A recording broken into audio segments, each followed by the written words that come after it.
오늘의 두 번째 동화. 내 말도 맞다. 한 부자가 집에 오니 긴 머리 하녀와 짧은 머리 하녀가 옥신각신 다투고 있었습니다. 부자가 온 것을 알면서도 하녀들은 싸움을 그치지 않았습니다. 무슨 일인데 그리도 싸우는 것이냐? 주인님, 저희 이야기 좀 들어주세요. 그래서 누가 잘못했는지를 가려주세요. 그래요, 주인님. 정말 답답해서 속이 터질 것 같아요. 그러자 부자가 두 하녀에게 물었습니다. 둘 중 누가 먼저 말하겠느냐? 제가 먼저 말하겠습니다.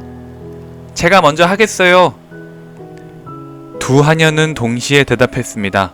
부자는 버럭 화를 냈습니다. 어찌 둘 다 양보심이 없느냐? 그러자 긴 머리 하녀가 거들었습니다. 맞아요. 얘는 정말 양보할 줄을 몰라요. 뭐? 자기밖에 모르는 게 누군데? 이렇게 하녀들이 다시 옥신각신 싸우기 시작했습니다. 아, 조용히들 해라. 자, 너부터 이야기해보거라. 부자는 한 명씩 차례대로 이야기를 시켰습니다. 하녀들은 제각기 흥분한 말투로 자초지정을 설명하기 시작했습니다. 가만히 듣고 있던 부자는 결론을 내렸습니다. 내 잘못이로구나. 모두 너 때문이다. 부자에게 지목된 짧은 머리 하녀는 억울하다는 듯 눈물을 흘리며 항변했습니다. 아닙니다. 저 아이 때문이에요.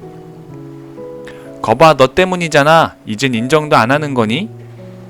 하녀들은 전보다 더 크게 싸우기 시작했습니다. 부자는 고개를 절레절레 저으며 둘을 말렸습니다. 이대로 도무지 끝날 것 같지 않구나. 저 큰 길가에 현명한 랍비가 살고 있다고 한다.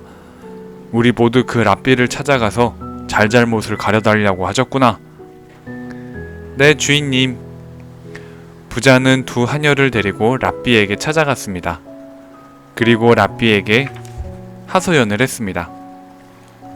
랍비님, 저희 하녀 둘이 싸우기에 제가 둘의 입장을 모두 듣고 잘잘못을 가려주었습니다. 그런데 싸움이 더 심해졌습니다. 이를 어찌해야 좋을까요? 랍비는 방긋 웃으며 말했습니다. 그럼 저랑 서재로 가시지요. 단, 하녀는 한 사람씩 차례로 들어오도록 해야 합니다. 알겠습니다.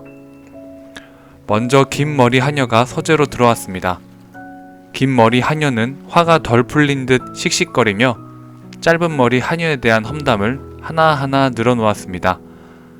그러는 동안 랍비는 당연히 그런 생각이 드실 수밖에 없지요. 아, 그랬겠소. 속이 정말 상하셨겠소. 맞아요, 맞습니다. 등의 말로 말장구를 쳐주었습니다. 긴 머리 하녀가 이야기를 끝내고 나가자 이번에는 짧은 머리 하녀가 서재로 들어왔습니다. 짧은 머리 하녀도 화가 덜 풀린 듯 씩씩거리며 긴 머리 하녀에 대한 험담을 하나하나 늘어놓았습니다. 그러는 동안 랍비는 당연히 그런 생각이 드실 수밖에 없지요. 아, 그랬겠소. 속이 정말 상하셨겠소. 맞아요, 맞습니다. 등의 말로 말장구를 쳐주었습니다. 이 모습을 옆에서 줄곧 지켜보던 부자는 고개를 갸웃거렸습니다. 잠시 후 짧은 머리 하녀도 이야기를 끝내고 나가자 부자는 랍비에게 물었습니다. 랍비님, 어떻게 된 것입니까? 둘 모두의 이야기가 다 맞다고 들어주시면 어떡합니까? 그러면 누가 잘했고 잘못했는지를 어떻게 가릴 수가 있겠습니까? 그러자 랍비가 싱긋 웃으며 대답했습니다. 잘잘못을 따지는 게 당장 급하고 중요한 것은 아닙니다. 서로 생각이 달라서 다툰 사람들에게 어느 한쪽이 옳다고 편을 들어서는 안 됩니다. 그건 또 다른 싸움을 불러일으킬 뿐이지요. 가장 중요한 것은 서로 다른 생각을 인정해주고 흥분을 가라앉히는 것입니다. 그러면 서로 이성을 되찾고 이해할 것이며 서로를 용서하고 화해할 수 있는 길을 찾게 될 것입니다.